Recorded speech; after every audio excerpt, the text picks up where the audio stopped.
નમસ્કાર દર્શક મિત્રો, અતરંગી ન્યૂઝ સાથે હું વૈશાલી પુવારું સ્વાગત છે આપ સૌનું। કરીશું નજર આજના સમાચાર પર।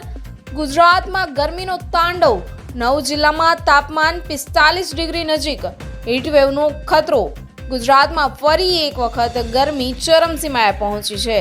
હવામાન વિભાગની આગાહી મુજબ રાજ્યના અનેક જિલ્લાઓમાં આજે તાપમાન 45 ડિગ્રી સુધી જઈ શકે છે। અમરેલી જિલ્લામાં 40 ડિગ્રી અને અમદાવાદ, વડોદરા, ભરૂચ, જૂનાગઢ સહિત 17 જિલ્લામાં તાપમાન 43 ડિગ્રીના આસપાસ રહેશે, જ્યારે કચ્છ, રાજકોટ, પાટણ, મહેસાણા જેવા વિસ્તારોમાં 42 ડિગ્રી તાપમાનની આગાહી છે। ખાસ કરીને કચ્છ અને સૌરાષ્ટ્રમાં હીટવેવની ગંભીર શક્યતાઓ જણાઈ રહી છે।